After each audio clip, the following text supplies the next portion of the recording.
खान साहब ने आज सहाफियों से मुलाकात की और कहा कि जो बजट पेश किया गया है उससे ऐसा लगता है कि 2-3 महीने बाद ये लोग इस कश्ती से छलांग लगा देंगे। उन्होंने ये भी कह दिया कि IMF खुश नहीं है, ये जो इन्होंने कुछ बराए नाम टैक्स रिलीफ का ऐलान किया है जिसकी कुल मालियत कुछ भी नहीं बन। अभी तक IMF का कोई स्टेटमेंट नहीं आया। आम फलों का बादशाह कहलाया जाता है, एक्सपोर्ट्स होती है, उसमें भी बहुत ज्यादा नुकसान का सामना है। हमारी करेंसी डिवैल्यू हुई है, इसलिए जितने सीड्स है आप इंपोर्ट कर रहे हैं इंटरनेशनली। 60 रुपए में दिवालिया हो जाता है तो फिर तो बहुत संजीदा सोचने की जरूरत ही है क्या। सब्सक्राइब करें और बेल दबाएं ताकि कोई खबर रह न जाए।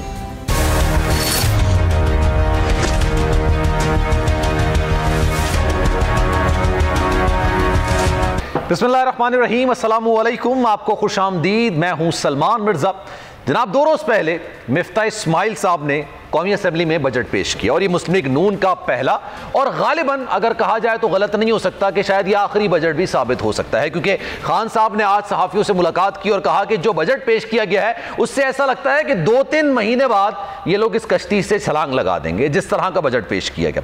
लेकिन माजी बड़ा तल्ख होता है। बहुत ऐसी चीज़ें होती हैं जब आप अपोजिशन में होते हैं तो ऐसी बातें कर रहे होते हैं कि जब आप हुकूमत में आते हैं तो अपनी ही बातों की नफी करते थे।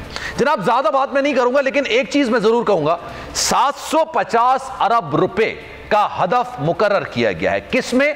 पेट्रोलियम लेवी की मद में। यानी मैं और आप जो बाइक या गाड़ी में पेट्रोल डलवाते हैं, पूरा पाकिस्तान पेट्रोल डलवाता है। जनाब, तेल की जो खपत है ना, तेल जो इस्तेमाल होता है जिसमें पेट्रोल भी है, डीजल भी है, ये मंथली के हिसाब से 1.5 अरब लीटर है पूरे पाकिस्तान का।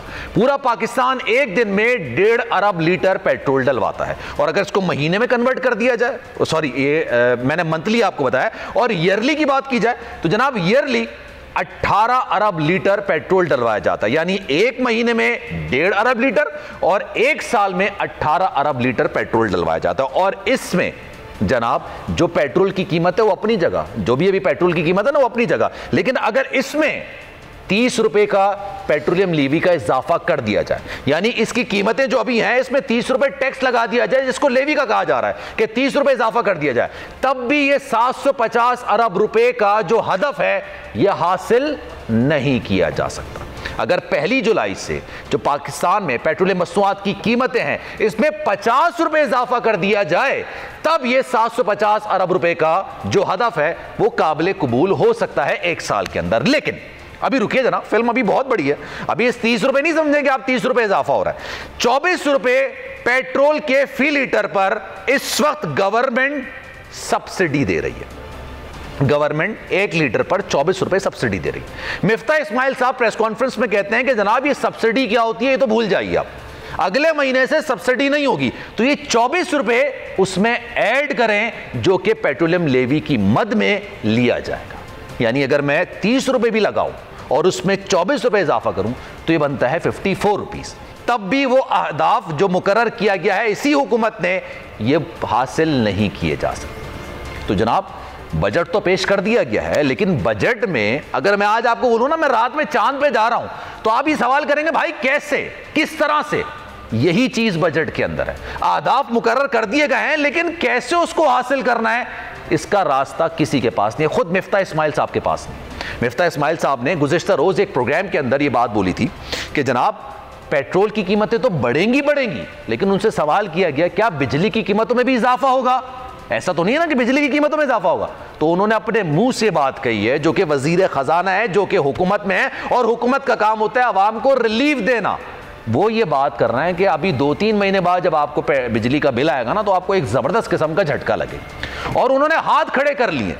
ये वो हुकूमत है जो ये बात कहकर आई थी कि हम आवाम को रिलीफ देंगे। आवाम को खान साहब की हुकूमत ने महंगाई के बोझ तले दबा के मार दिया है, इसलिए खान साहब का जाना जरूरी है, हमारा आना जरूरी है। ठीक है जनाब, अब वो कहते हैं कि बिजली की कीमतें भी बढ़ेंगी, गैस की कीमतें बढ़ेंगी, पेट्रोल की कीमतें बढ़ेंगी, साथ साथ चले बढ़ा दें, कोई मसला नहीं है यार, आप बढ़ा दें, हर हुकूमत आती है पेट्रोल की कीमतें बढ़ाती है, लेकिन साथ साथ आवाम के लिए दूसरा रिलीफ ये होता है कि उसको मार्केट में जॉब्स वाफिर मिकदार में मिलें। अगर कीमतें बढ़ेंगी तो आपकी तनख्वाह भी बढ़नी चाहिए, जॉब होनी चाहिए। जनाब, सीमेंट जो कि इंडस्ट्री में इस्तेमाल होता है, कंस्ट्रक्शन में इस्तेमाल होता है, और कंस्ट्रक्शन में सिर्फ ये एक शोबा नहीं है, ये 50 से ज्यादा शोबे हैं जो कि इससे लिंक्ड चल रहे होते हैं। सीमेंट की सेल में 17% कमी आई है। इससे आप समझ सकते हैं कि मार्केट में जॉब्स किस हद तक गायब होती हुई नजर आएंगी। इन तमाम चीज़ों पर जनाब बात करेंगे। हसन खावर साहब पाकिस्तान तहरीक इंसाफ के रहनुमा इस वक्त में ज्वाइन कर रहे हैं। हसन भाई बहुत शुक्रिया आपके वक्त का। सर ये बताइएगा, आप लोगों ने पिछले साल पेट्रोलियम लेवी की मद में हदफ मुकर्रर किया था 610 अरब रुपए का, और गालिबन शायद 1.5 अरब रुपए आप लोग हदफ हासिल कर सके थे, बाकी आप इसको हासिल कर ही नहीं सके थे। अब ये 750 अरब रुपए का हदफ है, यानी टैक्स है, ये भी लिया जाएगा और पेट्रोल की कीमतों में इजाफा भी किया जाएगा। कहाँ जाएंगे सर अवाम? बिस्मिल्लाहिर्रहमानिर्रहीम। देखिए, पिछले साल जब हमने हदफ रखा था तो उस वक्त जाहिर है कि हमें नहीं पता था कि यूक्रेन का ये क्राइसिस होने जा रहा है, और जैसे जैसे यूक्रेन के क्राइसिस की वजह से तेल की कीमतें मज़ीद ऊपर हुई, खान साहब को, तहरीक इंसाफ की हुकूमत को ये अंदाज़ा हो गया कि इतना ज़्यादा बोझ आवाम पे नहीं डाला जा सकता, और इसलिए सब्सिडी दी गई। और आपको पता है कि सब्सिडी के ऊपर भी जो हमारे पास मुआशी जादूगर हैं उन्होंने भी क्रिटिसाइज़ किया कि आप लोगों को सब्सिडी ना दें। अच्छा, अब आते हैं इस हुकूमत के ऊपर। देखिए, इस वक्त जो मसला है ना, आप ये देखिए कि ये जो बजट है ये एक्चुअली तो बजट नंबर 2 है। पहले तो एक मिनी बजट तो ये दे चुके हैं, 30 रुपए का इजाफा हो चुका है। जी बिल्कुल, पेट्रोल की कीमत में, डीजल की कीमत में 60 रुपए का इजाफा हो चुका है। तो पहले बजट आए, जी एक बजट जो है, एक बजट जो है वो ये आ गया, और इसके बाद भी एक मिनी बजट आएगा। उन्होंने ये भी कह दिया कि IMF खुश नहीं है, ये जो इन्होंने कुछ बराए नाम टैक्स रिलीफ का ऐलान किया है जिसकी कुल मालियत कुछ भी नहीं बनती जो नए टैक्सेस के मुकाबले में, वो भी लगता है कि गालिबन वापस लेने की बात कर रही है। और मैं आपको बताऊं कि अभी नंबरों पे और इकोनॉमी पे बात करती है, लेकिन जो रवैया है कि आप ये देखें कि आप ये बात करें कि जी बिजली का झटका लगेगा, या आपको जी रिलीफ की बात ना करें, या उन्होंने पहले एक तकरीब में मजाक से ये कहा कि जी वो जहाज़ है, आपके लिए पेट्रोल महंगा हो गया है। ये जो मजाक है अवाम के ऊपर, इस वक्त आपको पता है कि क्या बीत रही है अवाम के ऊपर। जिनके पास 2 वक्त की रोटी नहीं है, वो बेचारा जो अपना रोजी रोटी कमाने मोटरसाइकिल पे जा रहा है, वहाँ पर वो किस तरह जाएगा? और आप लोगों से मजाक कर रहे हैं। मतलब पहले एक इज़हार हमदर्दी अगर हो दिल में तो फिर ये एक बात है ना कि आप आगे चलेंगे। तो एक तो लोगों का सरेआम मजाक उड़ाया जा रहा है, दूसरी बात ये है कि ये जो बजट दिया भी क्या है, ये तमाम मुसीबतें अवाम पे डाल के भी ये बजट ये खुद कह रही है कि शायद IMF को काबिल। अच्छा सर, सलमान शाह साहब भी मेरे साथ मौजूद हैं, मैं उनकी तरफ जाऊंगा, लेकिन एक बात मैं आपसे पूछना चाहता हूं, अगर 1 जुलाई से 30 रुपए कीमतों में इजाफा किया जाए लेवी की मद में, टैक्स की मद में, तब भी ये अहदाफ मुकम्मल तौर पर हासिल नहीं किए जा सकते। आपको लगता है एक साल के अंदर 750 अरब रुपए का हदफ पेट्रोलियम लेवी की मद में अचीव कर लेगी हुकूमत? देखें, ये IMF को 50 रुपए पर लीटर पर कह के आए हैं, इसके लिए इनको तब्दीली करनी पड़ेगी उसके कानून में। लेकिन जो 50 रुपए फी लीटर की बात करें, 30 रुपए से ज्यादा नहीं रिसीव कर सकते, वही वाला। ये जी बिल्कुल, तो वो उसमें तरमीम लाएंगे और ये 50 रुपए तक लेके जाने का इनका मंसूबा है, 50 रुपए फी लीटर तक। अच्छा। आप अंदाजा करें कि अवाम पे क्या गिरेगी।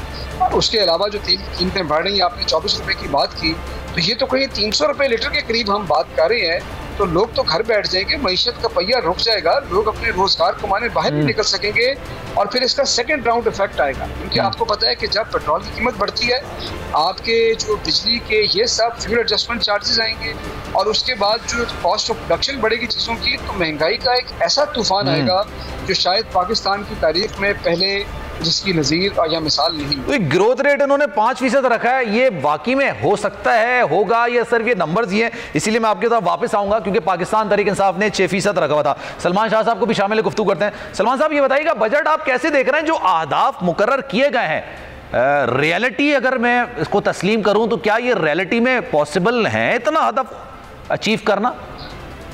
देखें, इकोनॉमिक ग्रोथ का हदफ तो मुश्किल है, क्योंकि बहुत सी अभी चीज़ें ऐसी हैं जो कि इकोनॉमिक स्लो डाउन की तरफ जाएंगी। कॉस्ट ऑफ डूइंग बिजनेस बहुत बढ़ गया है, उसके साथ साथ जो आपके एक्सचेंज रेट है वो भी 200 से ऊपर है। उसके साथ साथ आप ये देख रहे हैं कि जो बिजली के निर्ख अभी पूरी तरह एंटर नहीं हुए, पेट्रोलियम डेवलपमेंट लेवी अभी तक पूरी तरह से लगी नहीं है। फिर ये जो टैक्सेस आएंगे आपके रियल एस्टेट पे, एक सेगमेंट था इकॉनमी का जिसमें खासी ग्रोथ आ रही थी, उस पर टैक्सेस और ट्रांजैक्शंस उनकी कम होगी, तो ये सारी चीज़ें नीचे आएंगी, इकोनॉमिक ग्रोथ को नीचे फोर्स करती है। सिमिलरली आप देखें कि बिजली की जो एक किस्म की रिटेल एंड पे ये कतगन लगाई गई है कि 8:30 के बाद दुकानें नहीं खुल सकती, तो वो सप्लाई चेन सारी की सारी जो है वो उससे इफेक्ट होगी। अगर दुकानें खुलेंगी नहीं, कारोबार उस तरह से नहीं होगा, ठीक है, तो पीछे से प्रोडक्शन को भी इफेक्ट आएगा और फैक्ट्रियाँ भी बंद होंगी। सो आई थिंक यह बड़ी अनसर्टेन चीज़ है। और सो ग्रोथ 5% मुश्किल है, इसी तरह इन्फ्लेशन 11%, वो उससे ज्यादा डेफिनेटली होगी। ये तो 20% से ज्यादा कह रहे हैं इन्फ्लेशन का मामला, कह रहे हैं ये जो 11% दी गई है गलत है। कॉम्बिनेशन करें तो वो एक किस्म का शॉट इन द डार्क ही है। मेन चीज़ जो है बजट में वो हमने ये देखनी है कि इसमें एक तरफ तो IMF की कुछ कंडीशनैलिटीज़ पे तो ऊपर बात की गई है, लेकिन बाकी बहुत सी और चीज़ें हैं जिन पे बात नहीं हुई। और फिर ये जो ज़ीरो रेटिंग वगैरह की है डिफरेंट सेक्टर्स की, वो भी IMF को एक्सेप्टेबल नहीं है। और अभी तक IMF का कोई स्टेटमेंट नहीं आया जिससे पता लगे कि वो क्या सोच रहे हैं कि ये होगा या नहीं होगा। क्योंकि पाकिस्तान का मेन इशू इस वक्त मेरा ख्याल है बजट तो अपनी जगह पे है, वो कारोबार चलाने के लिए बजट बड़ा ज़रूरी है, और उसका हमें पता है कि इन्फ्लेशनरी इम्पैक्ट भी बहुत है, अवाम पे बोझ भी बहुत पड़ेगा। लेकिन ये सारा कुछ करने के बाद क्या IMF प्रोग्राम बहाल होगा कि नहीं होगा, वो बहुत क्रिटिकल है। क्योंकि उस अगर लेकिन सुना है सर मुज़ाकरात कामयाब हो गए इन लोगों के, मिल जाएंगे अभी अगली किस्त मिल जाएगी जल्दी, ऐसी हैं खबरें? देखें ये तो अब IMF ने इंडिकेट तो अभी तक नहीं किया, और अभी तक जो है बातचीत इनकी उस तरह से नहीं हुई। ऑब्वियसली होपफुली हम सारे पाकिस्तानी ये चाहते हैं कि ये प्रोग्राम हो जाए, ताकि पाकिस्तान का जो इस वक्त प्रीमियम रिस्क प्रीमियम है वो बहुत ऊंचा है, और हमें ये रिस्क प्रीमियम जो है ये अप्रैल की तकरीबन मार्च के अखीर और अप्रैल की बिगनिंग में जब से वोट ऑफ नो कॉन्फिडेंस का कार्रवाई शुरू हुई है चेंज, वो रिस्क प्रीमियम आसमान पे गया हुआ है, 5 गुना ज़्यादा है नॉर्मल से, और वो अभी तक वो नीचे नहीं आ रहा, वो अभी भी ऊपर ही ऊपर जा रहा है, क्योंकि पाकिस्तान में पोलराइजेशन बहुत ज़्यादा है, पाकिस्तान में इकोनॉमिक फोकस भी नहीं है। फिर ये भी है कि इवन दो ये गवर्नमेंट ने आपस में तकरीबन कोई 25 बजट्स कर चुके हैं, लेकिन इनका एक्सपीरियंस उस तरह से सामने नज़र नहीं आ रहा, क्योंकि बहुत सी चीज़ें हैं जो नी जर्क, जिसे हम कहते हैं नी जर्क रिएक्शंस हैं, और एड हॉक किस्म का काम हो रहा है, कोई प्लान तरीका नहीं है, रोड मैप नहीं है जिससे पता लगे कि हम मुश्किलात से निकल आएंगे। सो अल्लाह से दुआ कर सकते हैं कि ये हमारा जो है IMF से कुछ। But sir how do you see it, आप इसको कैसे देखते हैं सर? क्योंकि देखें हसन खावर साहब भी मौजूद हैं, मैं इनसे भी बात करूंगा इस मामले में। 2 महीने में तो ये सारी सूरत हाल नहीं हो सकती ना। ये PTI ग्रोथ की बात करती थी 6%, अब ये लोग ग्रोथ की बात कर रहे हैं, हदफ हमारा 5% है। ये कैसे हो सकता है? 4.6 तक गालिबन मुझे पता चला था कि ग्रोथ हुई थी। तो सर ये कहते ना कि वो हादसात एक दिन में नहीं होते, वक्त करता है परवरिश बरसों। आप अगर ये देखें कि जब ये नो कॉन्फिडेंस मूव के शुरू हुए थे, असरात आने शुरू हुए हैं और गहमा गहमी हुई है, उस वक़्त से अभी तक कोई 25 रुपए की तो डिवैल्यूएशन हो चुकी है। रुपए वैल्यू 25 रुपए का मतलब है कि इस वक्त इस दौरान आपने तकरीबन 2000 अरब से ज़्यादा के कर्जे आपके बढ़ गए हैं, चढ़ गए ऊपर। ठीक है, बिल्कुल। और उसके साथ साथ आपका पेट्रोल की कीमत भी उसकी वजह से बढ़ रही है, और बिजली की कीमत भी बढ़ रही है। सो एक तो बहुत इम्पोर्टेंट इम्पैक्ट जो है ना वो करेंसी की स्टेबिलिटी का है, कि ये 7-8 हफ्तों में जो स्टेबिलिटी थी, तो अनसर्टेनिटी की वजह से ना सर, कोई भी हुकूमत होती है उसके साथ यही मामला होते हैं, अगर मैं गलत नहीं हूँ तो। मेरा ख्याल है अगर रजीम चेंज ना होती तो इस वक्त हमारा 165-170 के दरमियान होता डॉलर, और उसकी वजह से हालात इतने बेकाबू ना होते। ये तो अनसर्टेनिटी इसलिए है क्योंकि एक गवर्नमेंट को आपने बिल्कुल निकाल के एक दूसरी गवर्नमेंट लगाई है, और दूसरी गवर्नमेंट जो है वो तैयार नहीं है, वो उसकी कोई तैयारी नहीं है, और वो नज़र आ रहा है कि एक दिन आप पेंशन बढ़ाते हैं, दूसरे दिन पेंशन ख़त्म करते हैं, तीसरे दिन फिर पेंशन बढ़ा देते हैं। आप हफ्ते की छुट्टी जो है उसको ख़त्म करते हैं, फिर उसके 2 दिन बाद हफ्ते की छुट्टी वापस आ जाती है। तो बहुत सी चीज़ें ऐसी हैं। Sounds like old school sir, बिल्कुल वो जैसे पहले होता था ना, ये तो अब तो कहते हैं don't work hard work smart, और वो स्मार्ट वाला मामला यहाँ पर नज़र नहीं आ रहा। वो ओल्ड स्कूल में जो सारी सूरत हाल होती थी वही। अच्छा, हसन खबर साहब ये मेरे साथ मौजूद है। हसन साहब, अब तो ये माहिर माशियात भी ये बात कह रहे हैं रिजीम चेंज नहीं होती तो सूरत हाल बेहतर होती, लेकिन एक बात तो है सर, IMF के मुआहदों की आपने पासदारी नहीं की, उनको आपने अहमियत नहीं दी, इज्जत नहीं दी, शायद इसी वजह से ये मामला है। ये है सर? नहीं, देखिए ऐसी कोई बात नहीं। मैं आपको बताऊं, डॉक्टर साहब ने बिल्कुल सही बात की है। देखिए, अगर ये रजीम चेंज ना होती तो बड़ी, और सिर्फ एक पेट्रोल की सब्सिडी थी जिसके लिए हमने फाइनेंसिंग अरेंज की थी, हम फिस्कल अरेंजमेंट्स कर रहे थे। ये जो अनसर्टेनिटी एकदम आई है और मुल्क को एक झटका लगा है, और लोगों का ये ख्याल था क्योंकि पिछले 3.5 साल से महंगाई कर रहे थे। कभी 2 रुपये पेट्रोल की कीमत बढ़ने पे कहते थे पेट्रोल बम गिर गया है। हमारे दिल में दर्द होती है जब 1 रुपया बढ़े। कभी ये लोग इस तरह की बातें करते थे। लोगों का ख्याल था कि शायद इनके पास कोई जादू की छड़ी है। अरे सर, 2 रुपए तो सर आपने भी नहीं बढ़ाए थे। फरवरी में आपने 12 रुपए बढ़ाए थे, 10 रुपए की समरी आई थी, आपने 12 रुपए का इजाफा कर दिया था। अब मैं आपको बिल्कुल यही कह रहा हूँ ना कि ये तो कहते थे ना कि 1 रुपया बढ़ने से दिल में दर्द होती है। इन्होंने पिछले 3.5 एक इलेक्टेड हुकूमत को डिस्टेबलाइज किया, जाली वादों के ऊपर किया, महंगाई मार्च के झूठे वादे किए। ये महंगाई मार्च सिर्फ इसलिए किया था कि महंगाई लेके आनी थी। और आज जो वो बजट लाई है, बजट ऐसा है कि एक तरफ वो आवाम के ऊपर तलवार है और दूसरी तरफ उसके अंदर ऐसी चीजें हैं जो किसी सूरत अचीव नहीं हो सकती। मतलब इस किस्म के वादे वही किए हुए हैं।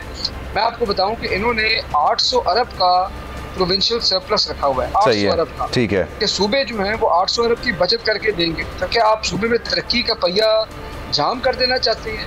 मतलब आप मुझे ये बताएं। फिर इन्होंने ये अपना जो करंट अकाउंट डेफिसिट कम करने के लिए कोई मेजर नहीं रखी, कोई मेजर।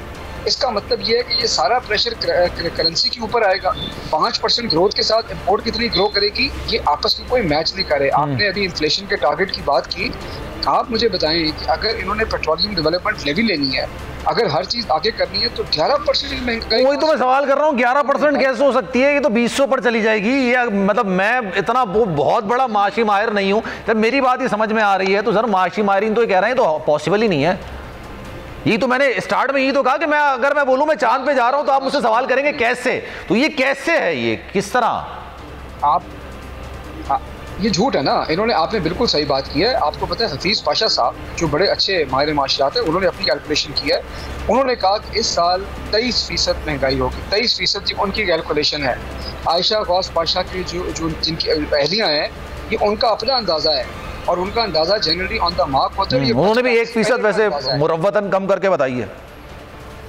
जी नहीं, बजट से पहले बताइए ना कि बजट के अंदर जितने इन्फ्लेशनरी मेजर्स आए हैं, अब लगता ये है कि ये 25% से भी तजावज कर जाएगी जो महंगाई का लेवल है। तो ये एक तूफान है। और आप जब ग्रोथ की बात करते हैं तो आप मुझे बताएं कि ग्रोथ जो है वो किसी सेक्टर में ग्रोथ होती है ना। एक्सपोर्ट्स आपने देख ली नीचे जा रही हैं, रेमिटेंसेस नीचे जा रही हैं। अच्छा, अगर आप देख लें real estate sector, construction sector के बुरे हाल है, वो चीखें मार रही हैं। इस वक्त मैं अभी टीवी पे देख रहा था कि व्यापारी एहतजाज करते हैं वज़ीर-ए-आज़म सेक्रेटरीट के दरवाजे के ऊपर हैं। रिटेल के ऊपर आप तलवार गिरा रही हैं।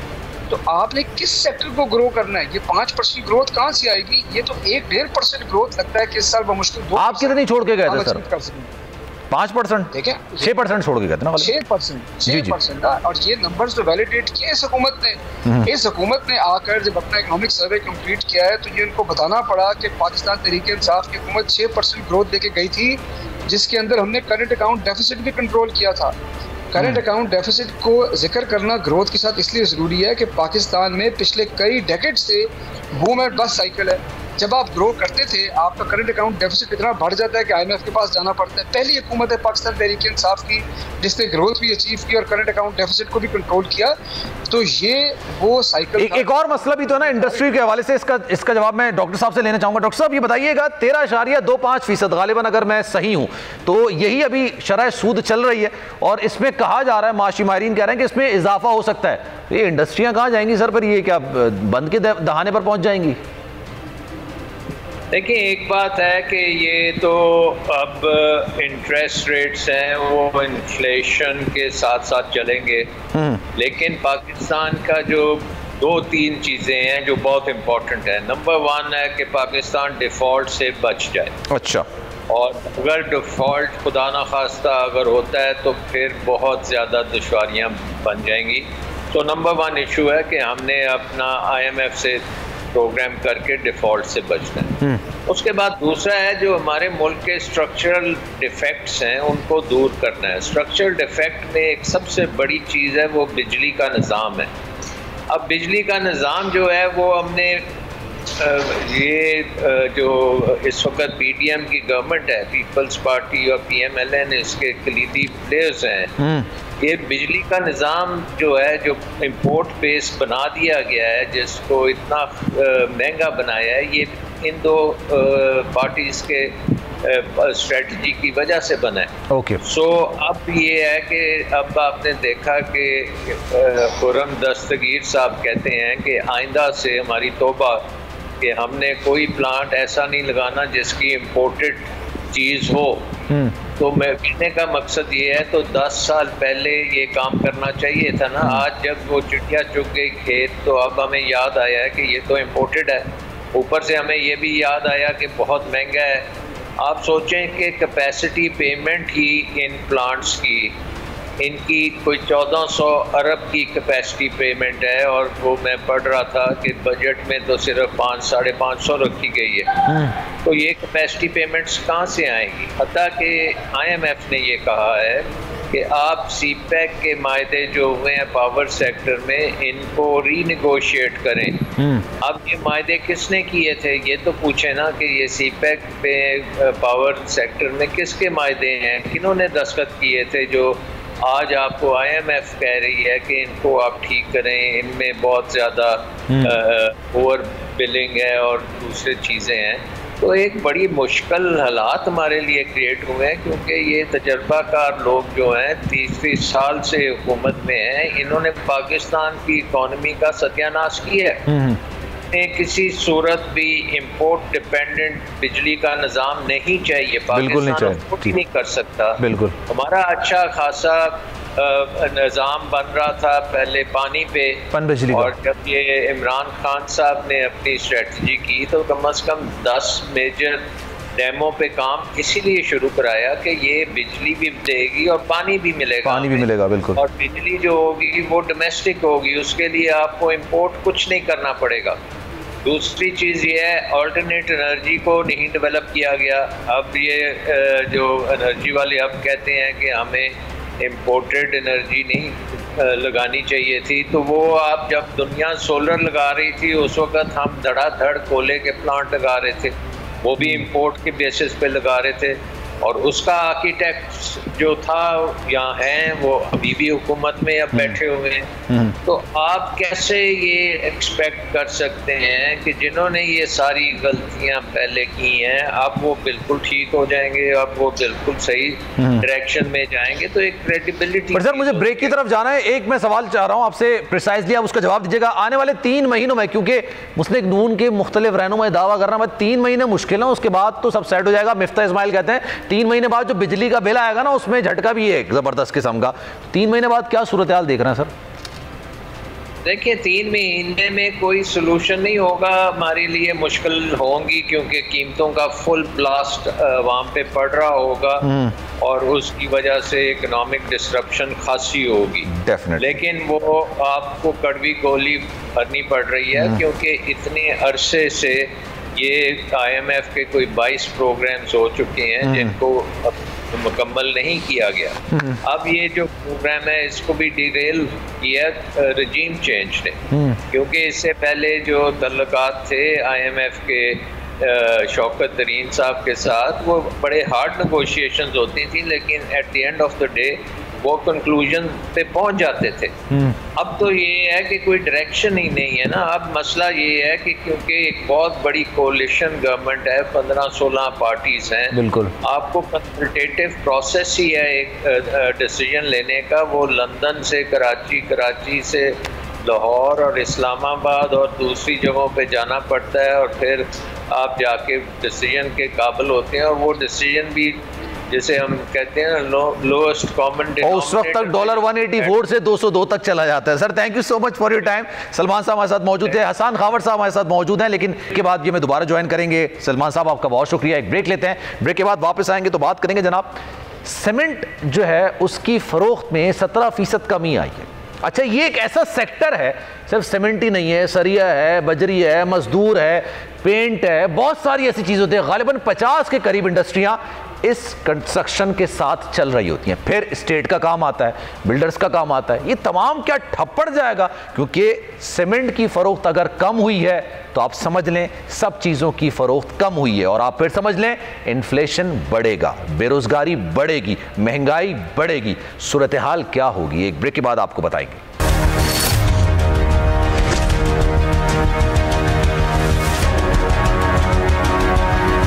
जनाब खुसूसी नशरियात में एक बार फिर से आपको खुशामदीद कहते हैं। हसन खावर साहब हमारे साथ मौजूद हैं, और जनाब पाकिस्तान से फल जो हैं वो बैरून मुल्क जाते हैं, और उससे पाकिस्तान को एक अच्छी इनकम मिलती है, और ये आमों की फ़रोख्त के हवाले से भी कहा जाता है कि अच्छे जो फल होते हैं वो पाकिस्तान के लोगों को देखना नसीब ही नहीं होते, क्योंकि वो बाहर चले जाते हैं, क्योंकि पाकिस्तानी गवर्नमेंट को पैसा भी कमाना पड़ता है। लेकिन इस वक्त मुल्क में जो फलों की कीमतें हैं वो आसमान को छू रही हैं। क्यों? क्योंकि जनाब फलों को जो इतनी ग्रोथ होनी चाहिए उस हिसाब से ग्रोथ नहीं हुई। आम पाकिस्तान में सबसे ज़्यादा फ़रोख्त होता है, फलों का बादशाह कहलाया जाता है। इसकी फ़रोख्त में जो कि बैरून मुल्क जाती है, एक्सपोर्ट्स होती हैं, उसमें भी बहुत ज़्यादा नुकसान का सामना इस वक्त करना पड़ा है। वहीद अहमद साहब all Pakistan fruit and vegetable association के चेयरमैन इस वक्त में ज्वाइन करें। भाई साहब बहुत शुक्रिया आपके वक्त का। भाई साहब बताएं। अच्छा, शाहिद अहमद सिद्दीकी साहब ने भी इस वक्त हमें ज्वाइन किया, लेकिन भाई साहब से मैं शुरुआत करूंगा। भाई साहब ये बताइएगा, फल बैरून मुल्क जाते हैं पाकिस्तान के, क्या इस दफ़ा कमी हुई है कोई? देखें, इस साल जो बात ये कि इस साल कमी तो नज़र आ रही है। अगर मैं बात करूं 2018 और 19 में हमने इंक्रीज़ किया था, कंटिन्यू तीनों साल हमने इंक्रीज़ किया था, 10 से 12% हम इंक्रीज़ कर रहे थे। जो लास्ट ईयर था हमारा 2021 की बात मैं करूंगा तो $800 मिलियन की एक्सपोर्ट की थी हमने। तो बात ये कि जब अभी बजट की मैं बात करूंगा, जो अभी हाल ही में जो बजट आया है उससे मैं कहूँगा, देखें बात है कि फ्रूट एंड वेजिटेबल की बात मैं नहीं करूँगा, या मैं एग्रीकल्चर की बात करूँगा, क्योंकि आपके मुल्क के अंदर जो एग्रीकल्चर का जो बजट दिया गया है वो जो क्लाइमेट चेंज के ऊपर वो इग्नोर किया गया है। मैं कहूँगा ये आपके क्लाइमेट चेंज पे चैलेंजेस बढ़ते जा रहे हैं इस मुल्क के अंदर। मेरा तो ये कहना है कि फौरी तौर पे एमरजेंसी लगाई जाए एग्रीकल्चर के ऊपर, क्योंकि आगे जो 10 बिलियन जो पहले 14 बिलियन था एनवायरनमेंट के ऊपर, वो उसको कम करके 10 बिलियन पे लेके आ गए हैं। एनवायरनमेंट आपके लिए एक चैलेंज है।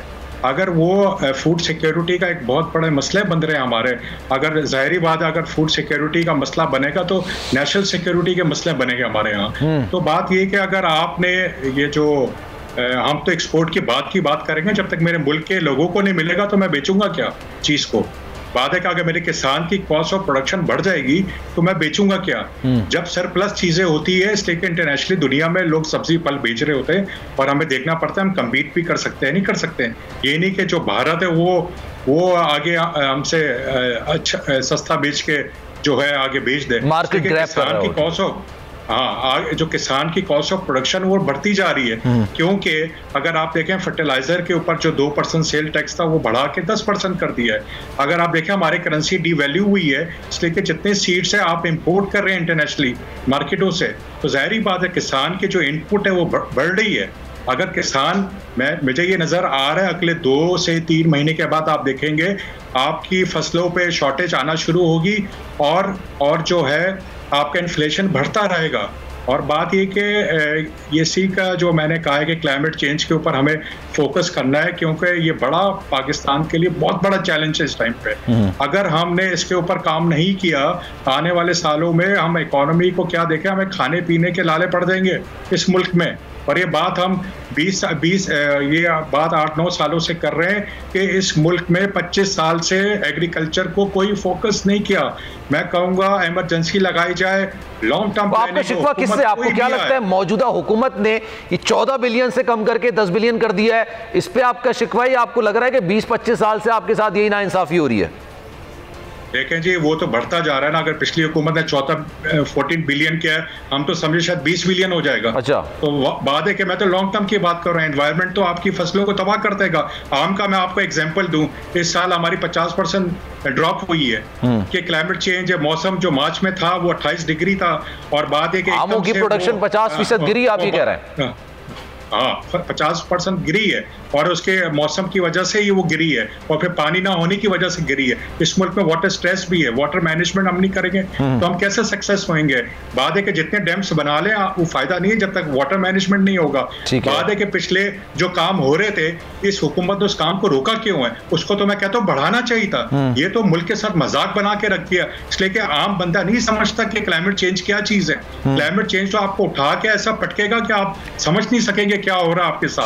और ये दुनिया में सिर्फ पाकिस्तान के हिस्से में नहीं हो रहा है, दुनिया में हो रहा है, मगर लोगों ने उसके एडॉप्शन की है।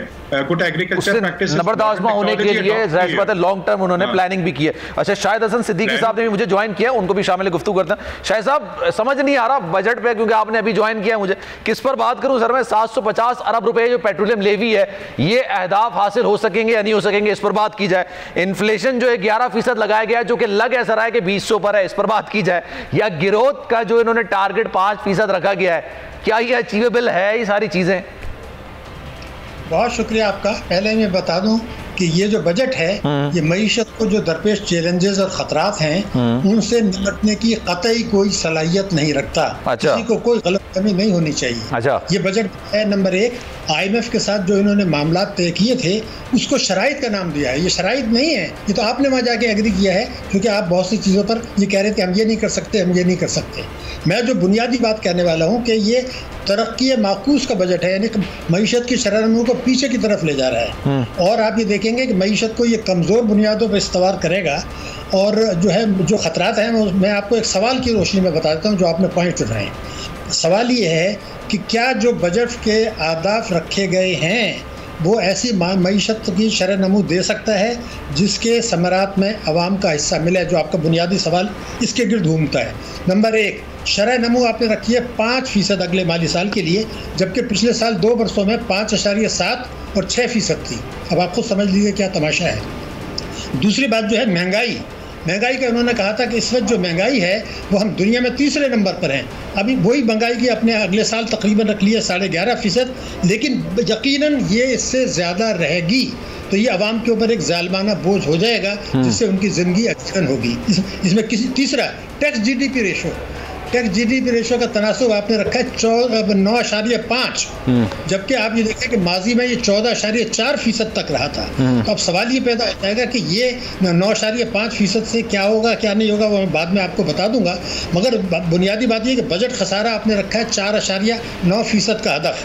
जो आपने तालीम और सेहत के बजट तरक्याती खर्चात के कम कर रहे हैं, मैं आपको पूरी जिम्मेदारी से कह रहा हूँ ये 17% की खौफनाक हद पर जाएगा। अगर आपने तालीम और सेहत के बजट को कटौती कर दी तो एक अलग सवाल पैदा होता है। दूसरी बात ये थी कि पब्लिक आपके गर्दिशी कर्जे हैं 3900 अरब रुपए के हैं, पब्लिक सेक्टर के लॉसेज आपको सामने हैं, ह्यूज हैं। तो क्या ये बजट इन तमाम चीज़ों की मौजूदगी में कोई मसला हल कर सकता है? तो उसका जवाब होगा नहीं। अब आपने बात की पेट्रोलियम लेवी, ये होता है भत्ता।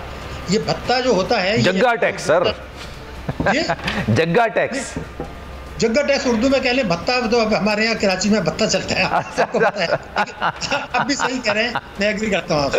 अब मैं आपको फिगर कहना चाहता हूँ, 2018 में आप चले जाएं 180 अरब रुपए थे, अब आपने 750 अरब रखा है जो तारीख में सबसे ज्यादा। अच्छा, इसमें सूबों को हिस्सा भी नहीं जाता, ये पूरा सेंटर के पास रहता है, सेंटर के पास रहता है बिल्कुल। हाँ, तो सूबों को तो तबाह कर दिया आपने। तो 18 से 23 तक इसमें जो इजाफा हुआ है भत्ते में या जग्गा टैक्स में, ये हुआ है 317%। और इनकम टैक्स जो असल चीज़ है कि जो जितना कमाए वो दे दे ताकि किसी के ऊपर बोझ ना पड़े। उसमें इजाफा हुआ है 50%, और इसमें पेट्रोलियम में हुआ है 317%। आप ये देख लीजिए कि किधर हमें लेके जा रहे हैं। दूसरी आपने बात की, सबसे आम बात पेट्रोलियम लेवी में एक और है। पेट्रोलियम लेवी जो है, इसमें आपने जब ये लगाया तो इन्होंने ये एक जुमला कहा जिस पर मैं कहता हूँ कि अगर कोई जिंदा कौम होती तो खड़ी हो जाती। उन्होंने ये कहा कि अगर हम ये 60 रुपये नहीं बढ़ाते तो मुल्क दिवालिया हो जाता। श्रीलंका बन जाता सर।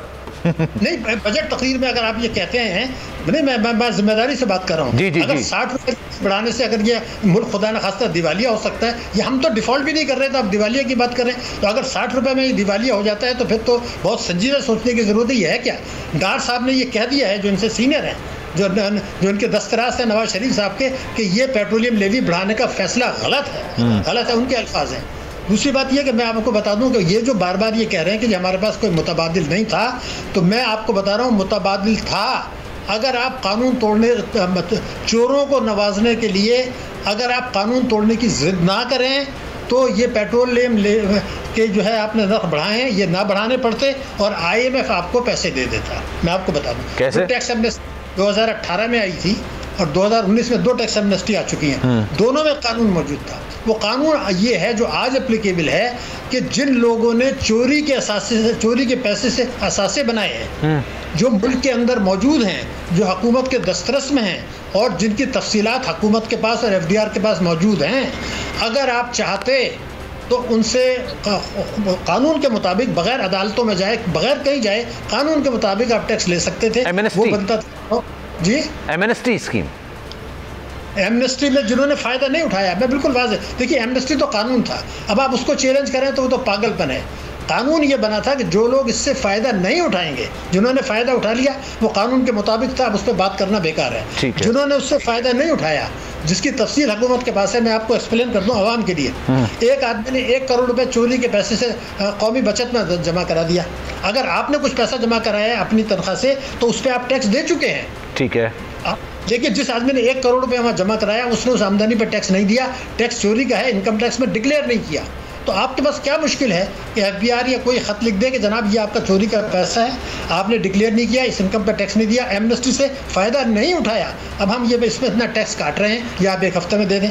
आप ये कहते हैं कि ये आप कानून तोड़ रहे हैं और उनसे वसूल नहीं कर रहे। सही है। मुझे कोई नहीं, मैं सवाल कर रहा हूँ, कोई एक आदमी हुकूमत में से ये जवाब दे दे कि ये कानून क्यों तोड़ रहे हैं, उनसे क्यों नहीं ले रहे, और जिन लोगों के जायज़ असासे मुल्क के अंदर हैं, उस आमदनी से बनाए जिन्होंने टैक्स दिया है, आपने उनके ऊपर टैक्स लगाया। मैं कहता हूँ ज़रूर लगा दें, मुल्क को ज़रूरत है तो ले लें, लेकिन आप जिस आमदनी, जायज़ आमदनी पर टैक्स लगा रहे हैं असासों के ऊपर कि ये नॉन प्रोडक्टिव है, प्रॉपर्टी में है, जिनकी चोरी के हैं उनको माफ़ कर रहे हैं, तो ये तो अमानत में ख़यानत आपने कर दी ना। सही है। मैं बिल्कुल ये क्यों किया है इसका। दूसरी बात एक और आपको मैं बता दूँ जो बड़ी आम बात है, देखिए मुस्लिम लीग नून का जो मंशूर है उसमें तालीम और सेहत के लिए, मैं बड़ी आपको ऑथेंटिक बातें बता रहा हूँ, तालीम और सेहत के लिए मुस्लिम लीग नून ने ये कहा था कि हम मुख्तस करेंगे 9.5%। आपकी पीपुल्स पार्टी ने कहा था हम करेंगे जो है वो 11%। अब ये 3% किया है। अगर ये 8% जो आप है तो मैंने जो बजट खसारा आपको कहा 17% में जाएगा, ये इसलिए कहा है। तो मुझे ये सर मेरे पास टाइम कम है क्योंकि मैं हसन सावर को भी जरा शामिल गुफ्तगू कर लूं, काफी देर से वो खामोश है। हसन सावर साहब ये बताइएगा, अच्छा कुछ आप लोग ये दावा करते हैं रूस से पेट्रोल लेकर आते हैं, मैं अब BBC की रिपोर्ट पढ़ रहा था, वो ही कह रहे हैं कि जनाब भारत ने भी जितना पेट्रोल लिया है ना वो 1 या 2 दिन के लिए, वीकेंड के इस्तेमाल होने तक के लिए है, इससे ज्यादा नहीं है। और फिर आपकी तरफ से दावा किया जाता है, आपकी तरफ से बात की जाती है, सामने तरफ से खामोशी है। वो कहते हैं जनाब ऐसा तो कोई मुआहदा नहीं हुआ, हाँ एक एप्लीकेशन आई थी उस पर हमने बात करनी थी। देखें बात यह है, मैं आपको ये बताऊं कि रूस से भी बिल्कुल बातचीत चल रही थी, इस बात का एतराफ़ हुकूमत कर चुकी है और कोई मुआहदा नहीं था लेकिन उस मुआहदे की तरफ बढ़ रहे थे। दूसरी बात यह है कि रूस से भी तेल आने से ये नहीं होना था कि रातों रात कोई तेल आपको 10 रुपए में दस्तयाब होना था, लेकिन you have to cut corners. आप कुछ तेल वहाँ से लेते, कुछ प्राइस का इंक्रीज जो है उसको रोक के करते, और कम से कम ये बात दुरुस्त है, भारत भी जो ले रहा है वो 1 आध दिन का ही ले रहा है, हफ्ते 7 दिन में से 1 आध दिन रूस के पेट्रोल पे चल रहा है। देखें मैं आपको बताऊं, मुझे नहीं पता कि भारत ने कितना उनसे तेल लिया है, लेकिन अगर हफ्ते में 1 दिन का भी होगा तो आपका 7वां हिस्सा तो कम हो गया। मैं आपको ये बता रहा हूं कि और पेट्रोलियम डेवलपमेंट लेवी से ये मजीद बढ़ गया है, कम से कम ये तो ना लगाते। अगर ये पास ऑन, मैं आपको एक और बात बताऊं, जब भी महंगाई का तूफान आता है, एक जो रिस्पॉन्सिबल हुकूमत होती है उसका काम होता है कि आपका जो पिसा हुआ तबका है जो सब्सिडी पे चलता है उसको आप महफूज करती हैं, उसको आप प्रोटेक्ट करती हैं। जो सबसे बड़ा डाका डाला गया इस बजट में वो ये है कि पिछले साल 1500 अरब से ज़ायद जो सब्सिडी दी गई उसको कम करके 694 अरब पे ले आया गया है। 900 अरब का उसमें कट लगाया गया है। ये वो पैसा था जो गरीब लोगों की जेब में जाना था और उसको कट करके अब बहुत कम सतह पे ले आई है। तो एक तरफ आप गरीबों के लिए पेट्रोल बढ़ाएंगे, आप बिजली बढ़ाएंगे, आप गैस बढ़ाएंगे, बिजली उनको देंगे भी नहीं, दुकानें भी आप रात 8 बजे बंद कर देंगे, उनकी सब्सिडी भी बंद कर देंगे। आप लोग सांस कहाँ से लेंगे, लोग चलेंगे कैसे? और लोग ये सवाल कर रहे हैं कि आप महंगाई मार्च करते थे तो क्या महंगाई लाने के लिए आप मार्च कर रहे थे? कि आज आपने पूरे मुल्क में महंगाई का तूफान बर्पा कर दिया है और IMF के आगे आपने घुटने भी टेक दिए। IMF का प्रोग्राम पे नजर नहीं आ रहा। 41 अरब डॉलर की आपने फाइनेंसिंग अरेंज करनी है जो आपके अपने बजट डॉक्यूमेंट कह रही हैं। 4% आपने कमर्शियल इंपोर्टर पे टैक्स लगा दिया है। जो चीज़ इस मुल्क पे आएगी वो महंगाई का एक नया तूफान लाएगी। और फिर आप कह रहे हैं कि इस मुल्क में इकोनॉमी ग्रो करेगी। इकोनॉमी ने ग्रो कहाँ से करना है जब आप उसको सांस लेने का मौका नहीं देंगे? एक शख्स को उसके ऊपर कंबल डाल देंगे, उसको तो ऑक्सीजन नहीं मिल रही। इस वक्त तो लोगों के लिए जीने मरने का मसला है। लेकिन वो कहते हैं ना कि आप लोग तो इस हालात में छोड़ के गए थे कि हमें तो अभी इकोनॉमी को आगे थोड़ी बनाना था, हमें तो डिफॉल्ट होने से बचाना था पाकिस्तान को। ये उनका आर्गुमेंट है, ये मैं नहीं कह रहा, वो उनका आर्गुमेंट होता है। देखें, मैं आपको ये बता रहा हूँ कि ये तो एक बनाई हुई कहानी है ना। मुझे आप एक बात बताएं, 2022 है, पाकिस्तान आज किस हाल पे है और आज तक ये क्या दो जमातें इस मुल्क के साथ करती रही हैं? आप ये आज भी समझते हैं, पिछले 2 महीनों को भूल जाए कि इन दो जमातों का कसूर नहीं है कि मुल्क इस नहज पे आ गया। सच बात यह है कि खान साहब इनको हजम नहीं हुए क्योंकि इन्होंने इन दो जमातों की मोनोपोली को डिसरप्ट कर दिया था और नए लोग, पढ़े लिखे लोग, एक ईमानदार हुकूमत जो थी वो आई थी। ये सच है। और अब दोबारा पुरानी रेसिपी पे चल गए हैं।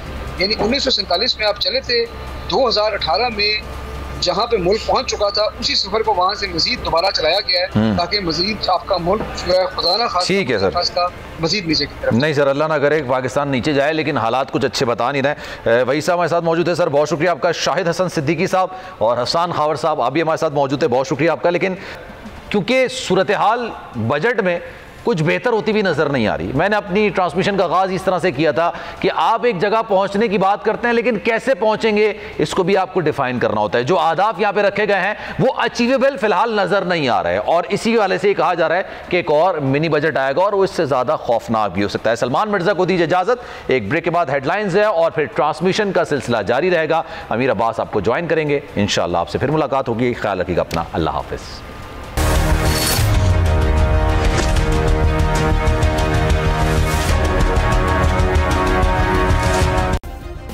सब्सक्राइब करें और बेल दबाएं ताकि कोई खबर रह न जाए।